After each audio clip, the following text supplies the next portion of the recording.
Welcome back to another episode of Footy For Real. Shonny, it's nice to have you back. It's good to be back again. And what a weekend of footy it was. The first ever NRLW Magic Round in Newcastle at McDonald Jones Stadium. I would love to say it was all sunshine and rainbows, but Shonny, that would be a lie. Torrential rain ruined what probably would have been a huge indicator of just how far women's footy has come.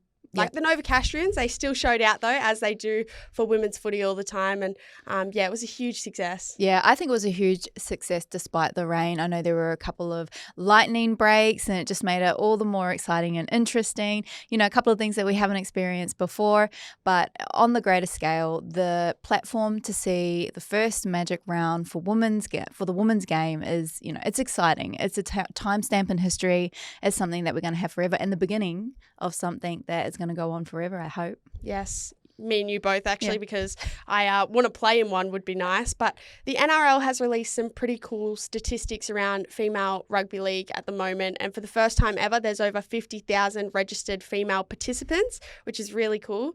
389 dedicated female-only competitions and 2,625 female-only teams, which is super cool, I think, because when we look back, my mum probably didn't want me playing with the little boys. She thought they were really rough, and I was a very rough little girl too. But yeah, it's really cool to see that we're going to have more and more women in the sport. You know, in the future, we're looking at going full time in 2028, hopefully. So it's a really cool thing how far we've come. Yeah, how far we've come has been amazing. I remember, like, for myself, I started a long time before you, Jada. And I remember when people would text me and say, how do I find a team to play for? Now there's, like, obviously the NRLW, which is on the larger scale, but the pathways beneath it are full and they are absolutely thriving. So it has come a very long way, I think. I have a lot of parents reach out to me and their children or their young daughters are about, 6, 7. They're looking so forward to their daughters getting into the pathways, and that's something really interesting because no one used to reach out to me until they were 15, 16, 18, and now it's getting younger and younger, and the parents are fully behind them and can see that there is something that you can truly make of in the way of a pathway and a career in this game. Yeah, what a time to be a young girl in rugby league at the moment. I'm a little bit jealous. I feel like I'm starting to get a little bit old at 21 because these young girls coming through are going to have just the best platform, and it's all thanks to, you know, trailblazers like yourself, Shonny, and all the girls who played before you when there was no NRLW competition. So young girls, be grateful but be excited because what a time to play rugby league. Let's get into it though, because Magic Round was full of magic, and it started by Titans versus Bulldogs when we had our first ever NRLW draw in the history of the sport. We've never had a draw. It's crazy. It's such a magical thing. Magic Round, here we go. It's just started. Play on words, let's go. Play on words all day. It's such a magical thing that we can have all of these firsts and records happening in the game at the moment. They are going to be there forever, and to have a part of Magic Round, just kicking it off, having a draw, the first ever, yeah, that's one that's going to stick. And I got to go back to, did you see the socials for the doggies? Yes. The Captain's Run Magic Round video is the best one I've seen so far. You got Punny standing there with 2 different coloured socks, thongs on her feet, and she's got like the magic cloak out. It's the most hilarious reel I have seen in so long. I'm just loving all the socials coming out at the moment. Yeah, which is crazy because it's their first year in the comp, and they've made it a ritual that every Captain's Run, they do one of these silly things. When it was Holly Wheeler's 40th NRL game, everyone NRLW, had their heads strapped up. They all had head tape. And I was like, what is going on? So they're just doing it every week. I think it's a cool little ritual that they've got going on. And speaking of first, though, I want to talk about Tash Penatani, first NRLW try. Yep. Really exciting. She's obviously Tiana Penatani-Gray's little sister, but she's made a name for herself outside of being T's sister. And she was at the Tigers. She was great at the Tigers, but now has moved to the Gold Coast Titans. And, yeah, it's always cool to talk about people's first tries, I feel like. Yeah, that's one of the things that was on my list as a moment to remember as well. Just, I think she has unlocked something else, something new inside of her, and she's absolutely thriving. It's like when you change teams, there's just a new lease on life for you. And I would say it's good to change teams every now and then exactly for that very reason. But she's kind of transitioned into that team so smoothly. I know that she's really enjoying herself. I remember watching the video where she got her jersey for the very first time, and it was just all tears. You could feel all the feels through the screen. It was lovely to watch her really express herself and how grateful she is to be a part of it and how welcoming they were. And I think that's done great things for her. So yeah, congratulations to Tash Penatani for getting that try. I know that your sister was really proud. I saw her do a bit of a reshare, and it's moments like that that are so special. So special. Yes, congrats to Tash. Chapo though, at the back, Jamie Chapman killed it, very involved in that game. 20 runs, 250 run meters, 11 tackle breaks. She had her fingerprints all over that one in the wet. You know, we know she's so fast and agile and all that sort of stuff, but to see her get really tough and stuck in, it was really nice to see. Yeah, you always want to see Chapo get involved. When she does, it's just a game changer. And like you said, she was heavily involved in this game. I think last week's game, we were kind of waiting for her to do exactly what she did in this week's game. Chapo is one of those players that once she touches the ball, the game completely changes. So more hands on the ball for her. It's going to be magic and magic round. Yeah, it's different though. Like, probably it hasn't been spoken about enough, just how hard it is to move from a position out wide where, yes, you're making good tackles, you're coming in for yardage carries, to then being at fullback. So she's gone from the centres or on the wing to playing fullback where, you know, the running meters, they start to clock up in your legs without the ball. So to run 250 meters with the ball is impressive. And yeah, no, very impressed with Chapo. And someone else I was hugely impressed with, again, say it every week, Georgia Hale. She made 63 tackles again.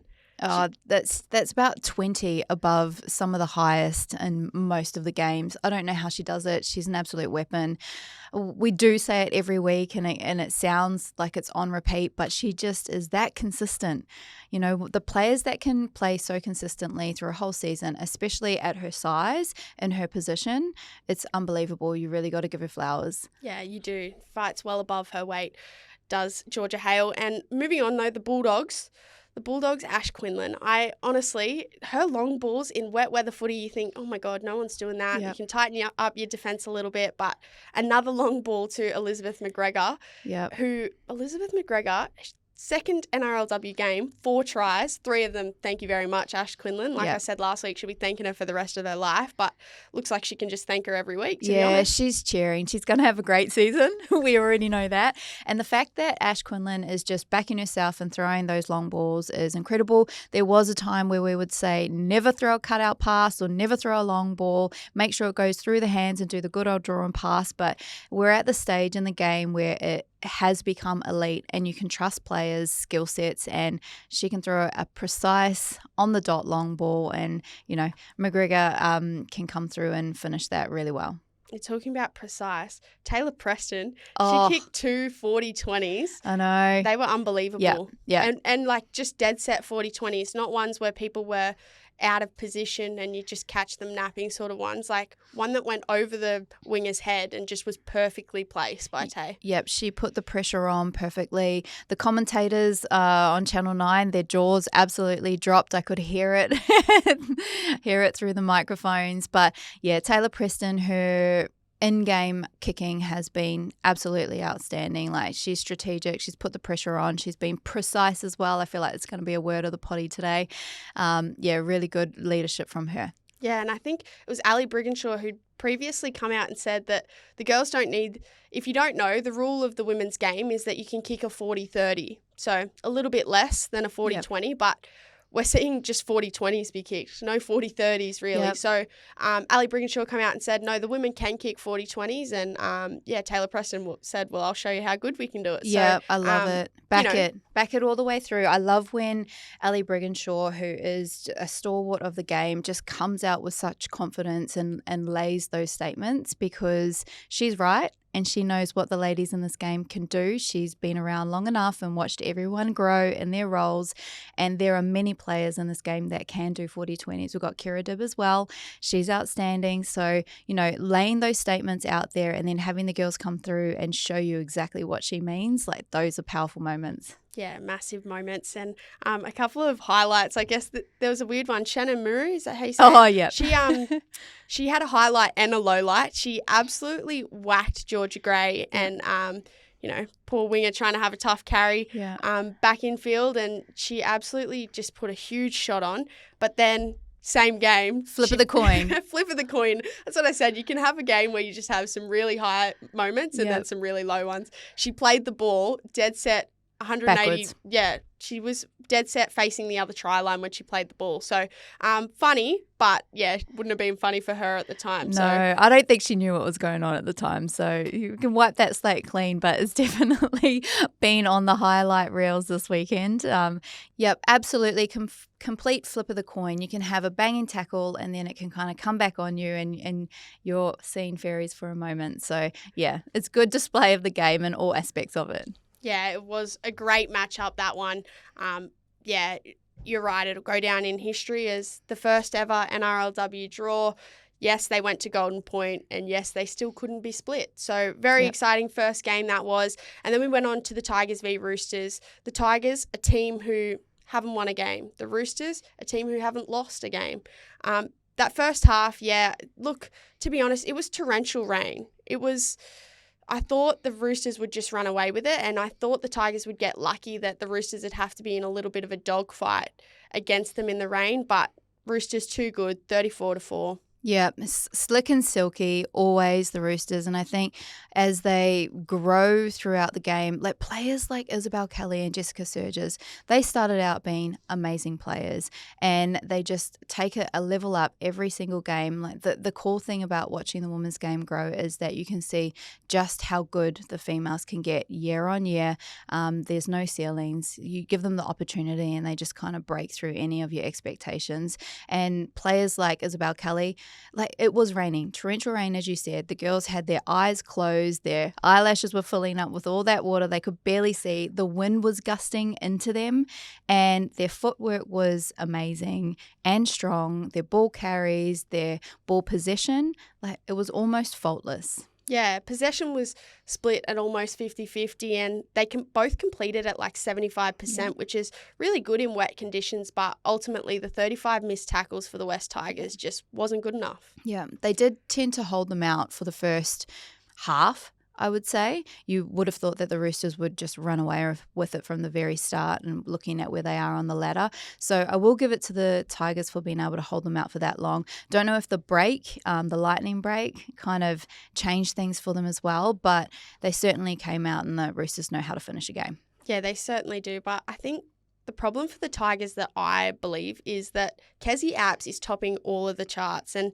she had the most runs, the most run meters, the most post-contact meters, and the most tackle breaks. And I just think that's not good enough. Week in, week out, it's not good enough to have the same person. Yes, she's your leader, she's your skipper, she's been around for a really long time, but it's not good enough that she's the only – I'm not saying she's the only one that puts in effort. That's the wrong way to say that. But it's not good enough that, people aren't on the back of her trying to score points and do all that sort of stuff. So I know they're young and experienced this year will be great, but it's a professional league. We've got to be a little bit critical. And the stats don't lie.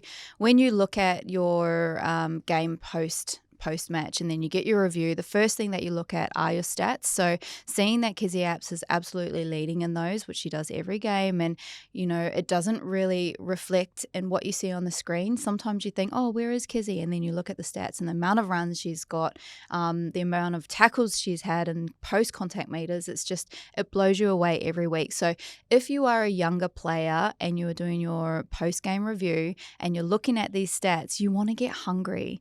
You want to be the one that's topping the charts and doing exactly what your leader's been doing and even surpass. Like, that's healthy competition. So as you said, it's not good enough at the moment. We want to see all those stats up there and just not our leader leading by far. Yeah, no, I definitely agree. And they just didn't threaten the Chooks at all. Their only try coming off a little grubber, Jatea Faifua putting it through and Emily Bass diving on a loose ball. So I do think the Chooks won't be happy that they got on the board, but it's one of those tries where it could have gone either way. So I think they just got lucky with that. And again, I think the Raiders probably another team struggling at the moment, winless, but it looks like a long year for the Tigers as well. Yeah, 2 winless teams at the moment. It does look like a long year, but you always stay optimistic. I love seeing the underdogs come through. You've seen the Sharks do it in certain games and come out on top. You would have been a good privy to that. And when they find their fight and they start crawling up the ladder, it's amazing. Yeah, it is. And let's talk about the Chooks though, because they were amazing again, as they are most weeks. And one really big news for them was Taryn Aiken is back. Yeah. She is back. She had a couple of try assists. It meant a little bit of a reshuffle for the Chooks though. Corbin back to fullback, Bridie to the wing, which was, what they probably intended to do, but having Taz out, and she looked great, didn't she? Yeah, she did look great. Another seamless entry back into the game. It's such a big hole that she leaves when she's not there, and when she comes back, it just gets exciting again. She's got that speed, really fast twitch fibers, like she gets you on your back foot. And Corbin McGregor did an outstanding job in that role, but she's also a phenomenal fullback. So safe underneath those kicks. And then Bridie, again, a phenomenal fullback, but a great winger. A great winger. It's such a hard thing. Yeah, no. Strangey must be pulling his hair out every single week or just like sharing the load. I'm not sure if he'll be stressing or loving it, because there's so much depth, there's so much opportunity. Every single player can own their role, and then the player underneath them can also own their role.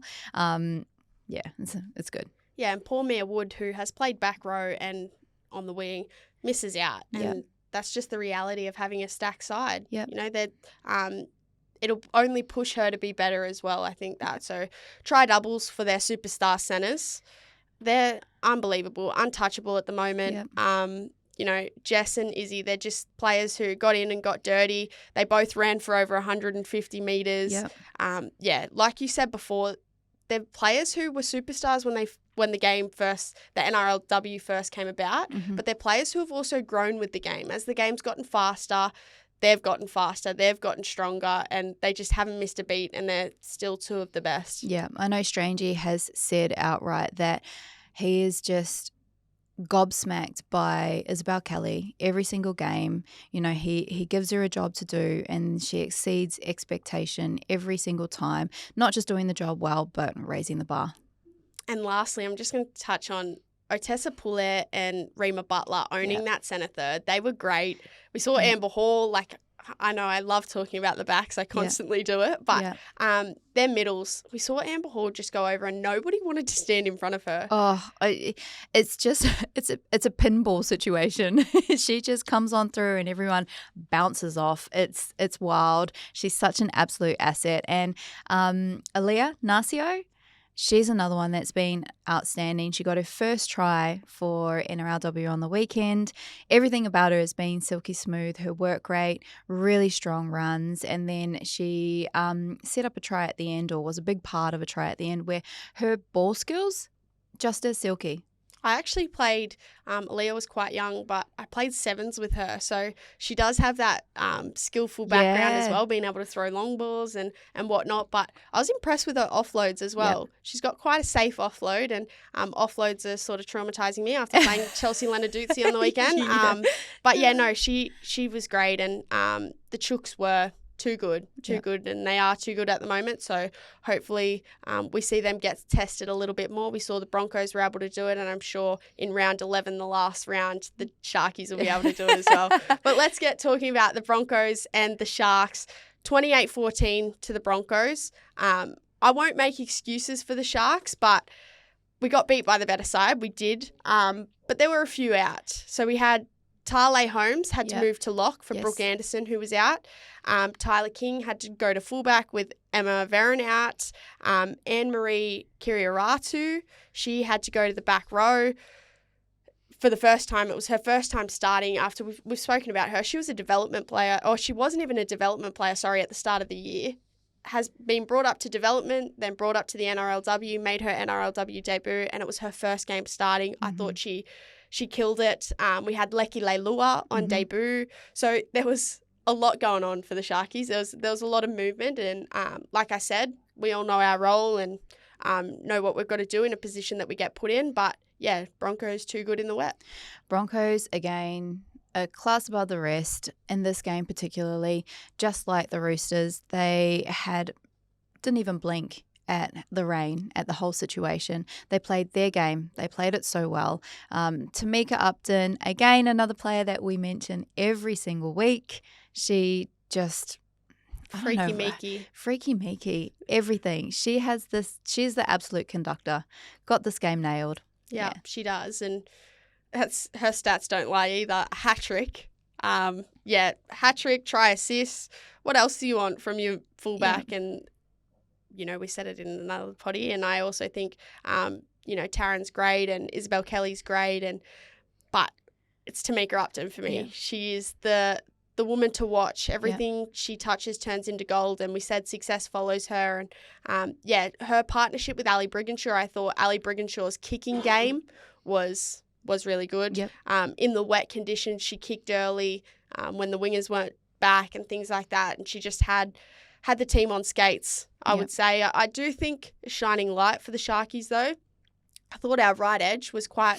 And we did win the second half. I guess that's a shining light as well. But I think that right edge of Shante Kiriaratu is really finding her feet in this team. Anessa Biddle had to go to the back row. Yep. She was great until she got hurt when Manalita Takapautolo, she come in and she absolutely killed it on an edge. Young girls who are just finding their feet in NRLW and killing it. Then we had Grace Lee Weeks score her first ever try in the NRLW in her second game, which was really, really exciting. And Georgia Ravix, who's really strong on that wing as well. So that right edge, Georgia and Grace scoring tries.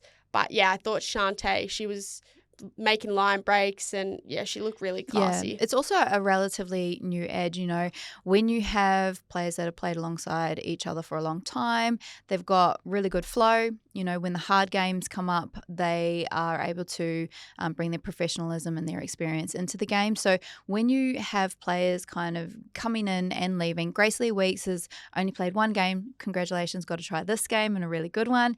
And Shante Kiriaratu as well. So new edges definitely develop over time, which they're going to get even better. It's been great watching Georgia Ravix develop her game as well. Last year she had a banging season, tries everywhere, really good stuff. But this season she's really looking like she's taking a leadership role. It's hard when you're on the wing and you're talking inward to your team. And if you can really make an impact that way, that's also really powerful. Yeah, it is. And I don't know if wingers are allowed to give sprays, but she gives a great one. When you get into a huddle, she is your fire-up queen. I definitely can't say what she says in the huddles, but she's so aggressive and I love it about her. But she's really taken on that leadership role. You're right. One thing that will really hurt us Sharkies is Tiana Penatani with a Cat 1. Flying up to try and put a shot on, lift her team against Ali Brigginshaw. And I think she might have hit her hip. Yeah. And then Cat 1. So that means she misses next week as well. Yeah, it was definitely a defining moment when she went off in the game. Huge loss. Leadership loss, and also just like she shoots out and makes those tackles that you need made at really crucial times in games. And this one didn't really end up on the best foot for her, but huge loss to have Tiana Penatani out of your team. Yeah, massive, but Broncos too good. And like I said, no excuses. That bit of a shake-up in the team, but the Broncos are looking very strong, and I think that combination's only going to grow stronger and stronger with Tamika at the back there. Chelsea Leonard-Jutsi off the bench. She ran for 133 metres. Yeah. Looking agile. Looking so agile. I think this is the most energy and agility I've seen in her game since probably the start. She's got a new lease on life here. Yeah, no, she looked great, and as did the whole team when you put together a performance like that, and they would have been fuming at the 14-0 semi-final last year when the Sharkies got up. So 1-1 now, I say. So let's see what semi-finals might bring us this year, which would be super exciting. Let's move on to Cowboys versus Warriors. This was a tight game. 12-6 the Warriors, their second win of the season. Both teams' completion rate was so poor. Yeah. So many errors, which was frustrating. 26 in total. Yeah, just not good enough, that one. Yeah, it's a lot of errors. Again, we can blame it on the circumstances, the weather. I think I actually saw some sunshine peeking through in their game. There were a couple of breaks over the weekend where the sun did peek through, but that doesn't mean that the field was any better. It became an absolute pool. So it would have been hard for them to kind of execute regardless, but the error count was quite high. Yeah, I think when you look at the completion rate of other teams, I guess, in the wet, Yep. wet weather footy, you have to shorten it up and you're hitting leads and you're dropping people under, and some teams did that better than others. But, I thought this game, the completion rate was just appalling, to be honest. I just thought it wasn't good enough. Those two teams will go back and say that it wasn't good enough, and if they're playing wet weather footy this weekend, they'll change it up, I'm sure. But the Cowboys, I was really impressed with Ja'Kiah Whitfield. She ran for like 242 metres or something crazy like that, but it was her one-on-one defence. Yeah. We know she comes from a sevens background. She played, obviously, for the Aussie Sevens. Her one-on-one defence, she just flies into people and throws her whole body. It's admirable she's not a huge girl. Yeah, I love the no fear attitude, and she has that. Everything she does is 100 miles an hour. There are players who play with a lot of tempo and flow, and you see them kind of pull back and then pick their moments. But Ja'Kiah, she's 100 all the time. Pedal to the metal Pedal constantly. to the metal constantly. It pays off for her, and I love her being in that number 1 jersey. I think when she was on one edge, that really kind of cut off a lot of opportunity for her. She is so agile. Her footwork slippery. So whenever she gets the ball and runs at you, she at least breaks through 2 tackles, I'd say, minimum. Yep. But like you said, outstanding one-on-one tackles and just her go-getting attitude. It gets the team on a great foot. Yeah, talk about go-getting attitude. Bree Chester. Yeah. She is such a quiet achiever, and I do have some of her stats here as well, but she plays in the middle. Yeah. She can play on an edge as well in the back row, but she'll play 70 minutes every week, which for those who watch the men's game, the women's game is only 70 minutes. Yeah. But she had the most tackles. She made 40 tackles, and she ran for 140 metres. Those sort of stats for a little girl in the middle are very, very impressive. And, yeah, like I said, she is their quiet achiever in that team. Her work rate is huge. Yeah, she doesn't outright muscle people out. Like, she's not one of those players that you think are freakishly strong and she'll always kind of get up on a run or a tackle. But she works constantly and consistently, and she's always smiling while she's doing it as well. She's pretty cheeky. Yeah, she is such a nice girl. And something that we touched on last week, Kira Dibb, we're not sure what's happening at the moment with Kira. Obviously, Rosie Kelly and Tallulah Tillett are the halves pairing at the moment for the Cowboys, and we're just not sure if there's a niggling injury for Kira. Yeah. She's obviously played a lot of representative football, so we think for her to be being left out of the side is a little bit weird. Yeah, I think it's really odd. Don't know what's going on. Would love to know. Maybe the idea is to share the load, the experience. Rosie Kelly is doing a very good job. She's solid. And I don't think that she does anything overly kind of magical in the way of game changer movements, but she does her role really well. And if she is going to take a run, she's got that rugby union background where her runs are so strong as well. She got over for a try. That congratulations for that as well. It was a really good try. But you don't often see those kinds of runs from your halves, and I think she's doing an outstanding job. Yeah, she definitely did well, and yeah, it'd be weird to see what happens. I keep saying weird. Yeah. I'm feeling a bit weird. Yeah. No, it'll be funny to see what they do in the coming weeks. And Kira's been on the extended bench, so generally if someone's injured, you don't really have them on the extended bench, but is that a tactic? I don't know. And honestly, people get dropped all the time. It wouldn't shock me, but does. It's just only unlikely. Because, she's one of the biggest names marquee of their there. team, marquee player, a leader. She's got a captain, a big C against her name. We know Emma Manselman has taken that role on field at the moment and done a really good job at it. And Talisha Harden is still on the field offering her leadership, which she would just do whether the C's next to her name or not. But it is odd, and to see what happens next week will be really interesting. Yeah, the Warriors, 2 debutantes. Yep. Watete and Lauatiti. Yep. Lautiti, I was very impressed with her. So her dad also played for the Warriors. I don't know much about it. If you know, you jump in. But I was very impressed with her. Some really big shots. She scored a try. I thought she was super, super impressive. Had the 20 on her back, but played as like an experienced front rower. Yeah, definitely played like a starting lineup player. And I know she is so softly spoken, had a post-game interview and was like, I don't talk much. And that's great. You don't need to talk because the performance that you had it proved everything that you had to offer. Another kind of debutante having a game where you just look at them and think, wow, the pathway is so strong. We are so capable. Congratulations to her. But yeah, I don't know if the whispers come from her dad that give her a lot of confidence, or for me, I suspect that it's just inside these girls at the moment. They just know what they have to bring. They've worked really hard to get that jersey, and when they get their moment, they have the confidence to take it.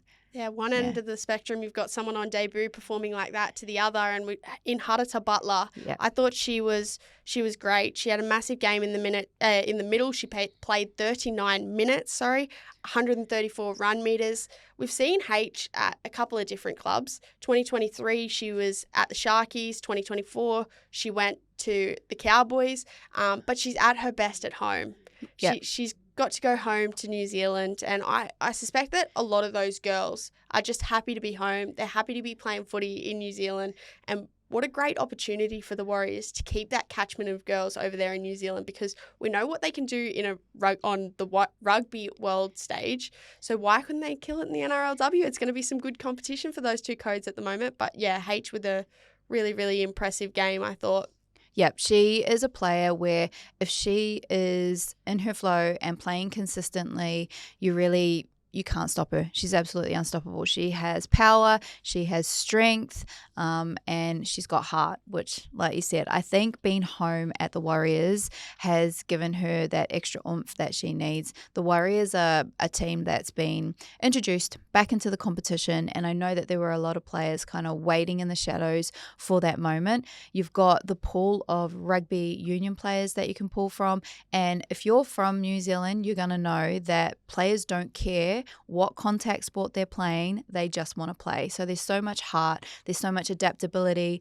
Contact sport runs in their veins. Yeah, it certainly does. I know coming up against the Kiwis is usually the Aussies' biggest challenge. Yeah. So very exciting time for New Zealand Rugby League as well. Patricia Maliepo, she was great again, and we've been talking about 40-20. She kicked a great one, easy off the boot. Just it looked so easy. She looked like she was going for it. I'm obviously not going to say it was luck. Nothing's luck if you work hard enough. But it just looked so easy for her. She had straight off the kickoff, the ball went dead. She can boot a ball. Girl can boot a ball. It's great to have her kicking game as an addition to the competition. And she has really shown her skill set in the first few games. It doesn't even feel like she is a rugby union player. I'm not sure how much rugby league experience she has, but from my understanding, it's the NRLW. Yeah. Wow. She's just blowing me away. Not many people start there, do they? Exactly.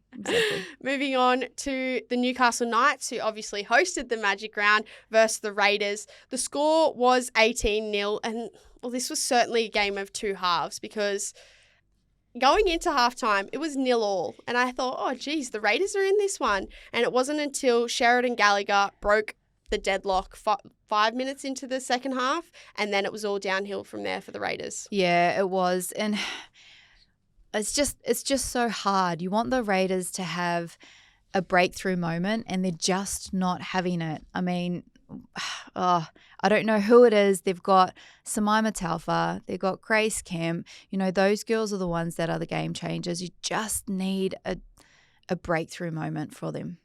Yeah. They had Zahara Temata back as well, who played well. I thought they played great wet weather footy early. They completed above 80% in the first half, and we talk about completion rates because I think we harp on it so much that if you complete well, you're in the game. You're in the footy game. And then second half, they just started throwing balls in the line too late, where, you're putting your girls under pressure with a slippery footy. Yeah. Mistakes are bound to happen. And, I think we touched on it earlier, but at the moment it's looking like a long year. Yeah, and not only mistakes in their attack, just defensive lapses. You see, them just switch off for a moment, and whatever team is playing them really capitalizes on those moments. And like when it's a team like the Knights with players like Olivia Higgins who can pinpoint those moments and identify them really well, you just can't do it. Yeah, Liv Higgins went over for that sneaky try from dummy half, and Jessie Southwell put Tiana Davidson over for one as well. And that was the poor missed tackle. Yeah, all but arms. It was actually full gaps. Honestly, like I think she went over untouched. Yeah. Jessie Southwell, we know her, ball selection of who she's going to hit is really good. She looked out the back and just hit Tiana Davidson with a short ball, but you got to defend those inside shoulders, and the Raiders just were clocked off in the second half. I'm not sure what was really happening. The Knights, though, they were just smart. Yeah. Jessie, I thought her gameplay in terms of how she's managing games has been blown out of the park compared to previous years. We saw it in Origin. We then have seen her now. She waited the other team out on the weekend.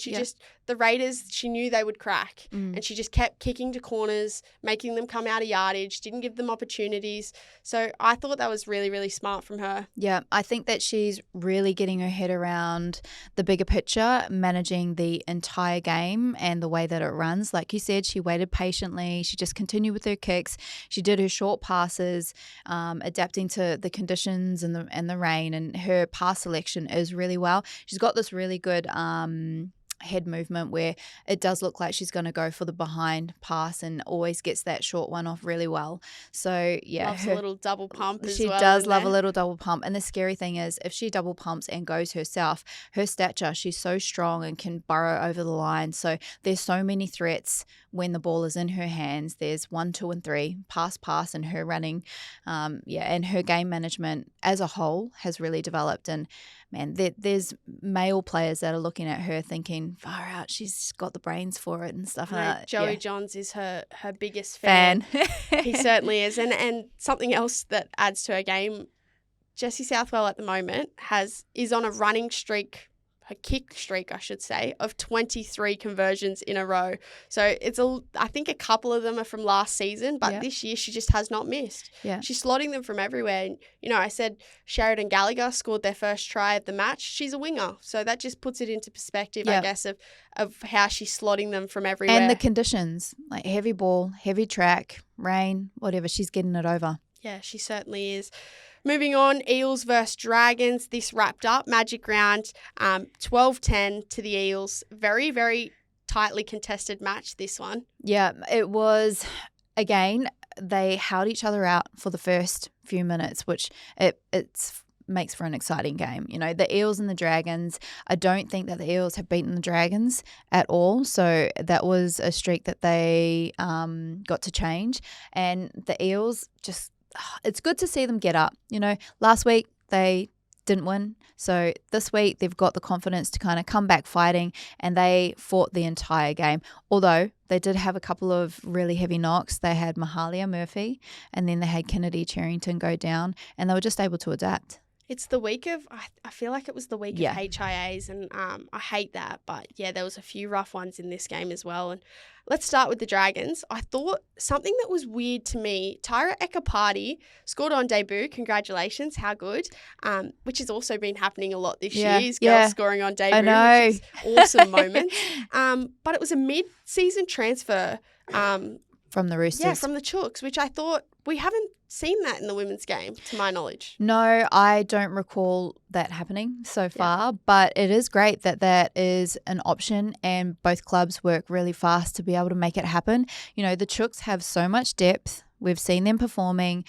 We've seen how interchangeable their positions are. So if you are a player waiting in the shadows there, it looks like you've got to wait more patiently or find another way to get on the field. Yeah, as a former Chookie, can confirm that, they're star-studded lineup. We talk about it all the time, that sometimes if you want an opportunity, you need to go elsewhere. You've got to go hunting. Yeah. You've got to go hunting. Yeah, you certainly do.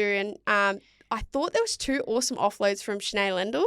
Yeah. I thought their only 2 tries actually come off the back of 2 offloads, and that one for Tyra Ekapati, that was just so silky. I feel like, I don't want to say it was premeditated, but it looked too easy to not be. It did. They were just in this flow, like they knew where each other were. The connection is really good. They're having a bit of fun. You know, you're excited when you know there's a debutant on your edge and you want to get them the ball, and that's exactly what happened. It was. And like you said, Racine McGregor, she got a head knock. It was deemed a Cat 2, which means she had 15 minutes to pass, whatever, and she might not be out next week. It looked to me like a Cat 1. Yeah. She looked like she was out cold. Obviously having a head knock with Elsie Albert, she come off second best. And, poor Ray, it didn't look nice on TV. No. I'm really surprised that the independent doctor didn't come over and say it's a Cat 1. But I was watching closely because the Sharkies play them this week. So if she does, I guess if she did pass that HIA, I still expect her to miss a week for the hip drop on Cassie Tohihiku as well. So, not great news for the Dragons or Dragons fans, but they still look good. They do look good. It's a knock to the confidence not winning this particular game, but the Dragons, again, you just never know when they're going to come out of the gates really strong. They're one of those teams that if they've got a rivalry, you know they're going to bring it to you. So they're still looking good. I don't think that they're down and out yet, although a loss of Ray is huge, but they do have a lot of interchangeable players in there. Casey Ray will come back. Casey Ray, yep. So that's exciting. Again, opportunity for other players to come through and make their footprint in the game or solidify a position for themselves. It's just exciting times. And the Eels welcomed back Kennedy Charrington, who unfortunately we seen Kennedy knocked out cold as well. So it was great to see her back from that knee injury though, and she was playing pretty tough before that. She was playing really tough, and I mean, how cool is it being able to play with your sister? Every time I see them out there, and you know, it's uncanny, they're both in the middle, right by each other, so you see it most of the game. How cool would it be to play with your sister? You've got a sister. Oh my gosh. I'm pretty sure I would knock her out if she was on my team. I honestly, I'm quite cheeky, but cheeky's not even the word for her. She's a smart ass. She's extra. I probably, spend half your time trying to pull her into line and we fight hold enough off the fights. Yeah, look, we fight enough off field. We couldn't be together on field. But yeah, she started playing rugby league, so you never know. I'll probably be retired by the time she's ready to come in. Yeah. She's 15, so she's at that perfect age where you just want to kick him every time you see him, honestly. No. Let's hope you're not retired and you do get a moment to play for her. She would have matured a lot by the time that comes. She'd want to if she's any chance. But no, it's really cool to see how many sisters are in the NRLW and or siblings in general. We see Jack Bostock and Indy Bostock, Grace Weeks, Kyo Weeks. Mm-hmm. There's a lot going around. Yeah, there is a lot, and it's great to see the siblings, the dads, even the mums. There are a couple of mums who had played in New Zealand. It would have been a rugby union code and they would have had a stint in rugby league. Autumn from the Cowboys. Yep. Her mum used to play when she was younger, and there was actually a period of time where they played together. So mother and daughter, which is also pretty amazing. Yeah, that is awesome. I think Shanice Parker. And her mum. Is her mum a Jillaroo? Her mum is a previous Jillaroo, and there was a tournament or a club that they played at together. We're going to have to do the research on that one. We are going to, but I'm fairly sure that her mum is a Jillaroo, and Scucky, as they call her, she's a Kiwi Fern. So a bit of rivalry in the household, true. I'd say. Cross-country codes. But it was, as we said, a magical weekend at Magic Round, but we need to get into this round 6 preview because there's some exciting matchups and 3 games on the Saturday, 3 games on the Sunday, but none more exciting than the first matchup, which is the Dragons taking on the Sharkies. My Sharkies at Jubilee Stadium, which is really, really exciting. I think we're going to talk about some key matchups today. I'm going to go the battle of the 13s. Brooke Anderson back from a head knock, hopefully, if all goes well, against Hannah Southwell. I thought Hannah Southwell was great. These two are the tackling machines. Yep. They're probably two of the best tackle techniques in the NRLW. They both hit like trucks. There's a bit of a size difference, but Brooke Anderson hits harder than anyone I've ever been tackled by. Yeah, there's definitely a size difference, but what I see in common is they both come from a sevens background, and I think that is something that has been a really good skill set that they've brought over to rugby league. If you get caught in the middle you get a bit scared. It feels like there's so much room either side, but both of those girls know how to use their footwork, know how to put the shoulder in and leg drive. It's really good. So that is going to be a clash that I'm looking forward to as well. Yes, it's important to mention, though, no Racine McGregor, Yes. you would think. No Tegan Berry. Again, this will be her second week of a 2-week suspension, so they will have her back next week, but still out for this week. And there'll be a question mark, I guess, over Indy Bostock as well after that finger surgery. So Yeah. And Tiana Penitani. yes, Mm-hmm. couple of Sharkies ones out. Jadika Tafua, obviously, and Tiana Penitani And Gray. Emma Veron. I'm not sure what's going to happen there. Don't want to give away too much, but I'm hoping she'll be back this week. It looked pretty serious to start with for poor Em, and she's a tough cookie though, and expecting her to be back fully fit within the next couple of weeks as well. Who are you tipping, Shonny? Because everyone knows who I'm tipping. I want to be singing up at the end of the game. You know what? I'm going to tip the Dragons. Oh, of they course know how you to would. come out firing, and I can't go for the Sharkies. You're sitting right next to me. Talking about fighting my sister, and I might just get to fight you. Perfect. Moving on, the Knights. They're at McDonald Jones Stadium again against the Tigers. What are you thinking about this game?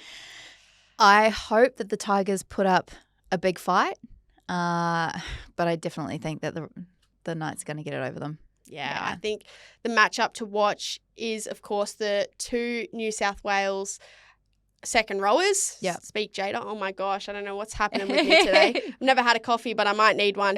Yasmin Clydesdale versus Kezzy Apps. Yep. Two leaders, two captains going head to head. Like I said, it'll be a battle of those two second rowers. Two second rowers who, like you said, lead, and their stats are always through the roof.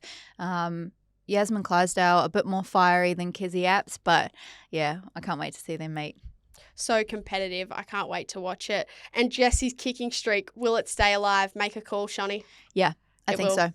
Yep. I'm going to say it ends this week. You reckon? Oh, I think that if you're thinking about the way that these teams play each other, I think Yasmin Clydesdale is going to get over the line for a couple of tries, which means that the kicks are a little bit closer, which means that it's perfect. Yeah. Look, I don't know. McDonald Jones is obviously going to still be very slippery and wet there at that stadium's got a massive mud pile in the middle of the field. Yeah. So you would expect that the slosh will stay around and it'll be wet weather. So they might have to tighten it up a little bit. But I reckon there might be one tricky kick. I'm sorry, Jessie. I think it's sunny, like and she kicked great throughout this whole torrential rain situation on that very field. I just want to be different, okay? I want us to be fighting. No, I'm tipping the Knights. I think they're going to be too good.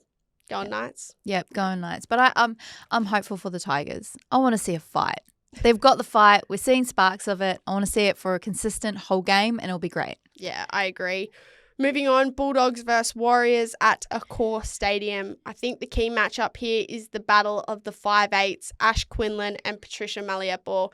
Two different style of players. We obviously see Taylor Preston take most of the kicking duties for the Bulldogs, and Patricia Maliepo, she takes most of the kicking duties for the Warriors. But I think it's their running game that's going to be the battle, and Ash Quinlan, obviously with those long balls, how long until teams start to read those? Are we going to see some intercepts from the Wars? I just think that her long balls are outstanding, precise as we've gone through, but she also has the ability to shorten it up and take the other option if needed. It's just all about the way Ash Quinlan sees the game and her ability to read it well. So I don't think there'll be any intercepts. I'm going to go the opposite to you. I just think that she'll take the right option. But as you said, the halves across the board, they all play different, and it's going to be a great matchup. Yeah, no, I agree. And it'll be good to see two big packs go against each other as well. Well, who's going to be in the pack? There are a few girls dropped Holly this Wheeler, weekend. Tegan Dimmick, they both played in the Harvey Norman Women's Premiership. And Alexis Taueniai, she had injury. She was a late rule out, which obviously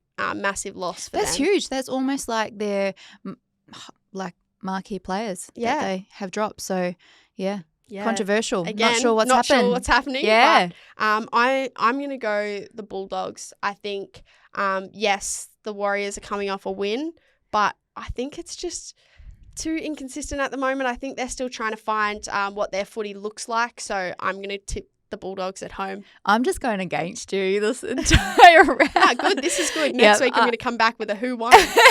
I'm going to go with the Warriors. I think that, like you said, they're finding how they want to play their game, but key players are finding themselves in the game, and they're going to amp it up. Yeah, Arpie with that head knock, Arpie Nichols. So we're hoping she's all sweet for this week. You said Huddersfield Butler. I'm gonna hope for a banging game for her. Yeah, we're all in the middle. H is always up for a fight. Yeah. Sunday, Titans v Roosters at Seabus Stadium. Key matchup. Ooh, what are you thinking? I'm thinking the two Queensland Maroons teammates who are facing off in Taryn Aiken and Lauren Brown. Oh, 2023 Titans I know it looks like Roosters, and I get it. It would look like that. They haven't dropped a game, and the Titans have been a little bit up, down over the last couple of years. 2023, though, the Titans actually knocked off the Roosters in the semi-final to play the Knights in the grand final. Mm-hmm. They went on to lose, but it's not like a gimme for the Roosters. Yeah, I remember that. If the Titans can recall how that felt and the way that they played, they're going to come up against the Roosters really well. I want to see this fight and this rivalry come through. The Titans obviously have not been playing to their full potential, but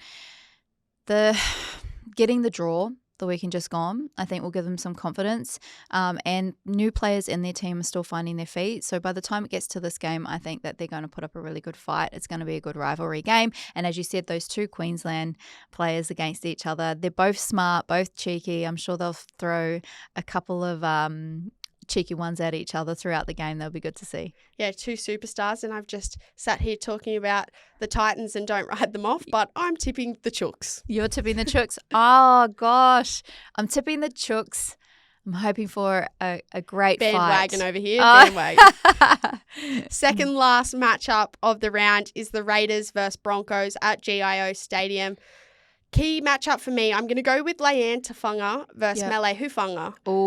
I think this one will be really, really exciting. Both of these girls had the most run meters for their team at Magic Round. So, it'll be a good little battle there. Both very strong, both Kiwi Ferns, internationals. So know how each other plays, a little bit of that. No, it'll definitely be a good matchup. Yeah, I actually would go with that as the matchup as well. Leanne Tafunga, she is a player that I think is going to be outstanding and like a star for a very long time in this game. She's so strong, kind of flies under the radar, but in this game, going against her opposing centre, I think that'll be the battle, and we'll see what happens. We will. I am going to tip the Broncos. I think they're too good, the second place Broncos, against the winless Raiders. I think they're too good at the moment. They are. Broncos are really sitting in their stride, getting more and more confidence, looking silky smooth, much like the Roosters. I'm going to go the Broncos. Yeah, nice. Yeah. She's just trying to copy me now because I said I was going to fight her if I win. Yeah, I'm scared. That's what's happening. And we're finishing up with the Eels versus Cowboys at CommBank Stadium. Key matchup for me, we don't see this one too often. I'm going to go a winger matchup in Martha Ele and Cowboys Crystal Blackwell. I guess this is the difference between wingers in the women's game at the moment. Martha Ele, she is strong. She's quick, yes, but she's very strong. She's a meter eater, that sort of player who might put on a big shot. On the flip side, Crystal Blackwell, she's pretty silky, got good footwork. She's only skinny little girl, so I'm not saying that she's still strong. She would still be bigger than me probably. But, it's, I guess, the variety of wingers we have in the game at the moment are very different. And I think this one is a cool matchup. Yeah, the variety is wide and varied. But Matele, she's been outstanding. I don't want to line up across from her at all. I think that she's an absolute powerhouse. She's got so much to offer this game, and it's good to see her here, especially for Parramatta. She's giving them that extra oomph. But that is definitely the matchup of this game. I completely agree. I think that Eels going to come out on top. Well, I'm going to say Eels as well. Fine, You got me. You said it first. But they're both beating the Sharks by 2 points, so it should be a pretty tight matchup, this one. And, I'm tipping this one to be the matchup of the round, to be honest. Yeah, I think so too. Dragon Sharks. Nah, Sharkies easy. Sharkies by 50. Okay. We'll see. We'll We'll see. Can't wait to see you next week. I'll put it in video, me saying Sharks by 50. Yeah. No, it will be a close matchup. Very excited for that one. Well, a history-making year for the NRLW and female footy participation, and some huge matchups this week in round 6 of the NRLW 2025 season. But that's all we have time for today, Shonny, and thank you again for joining me. Thank you. It's gone so fast. Yep, can't wait to see you next week on Footy For Real.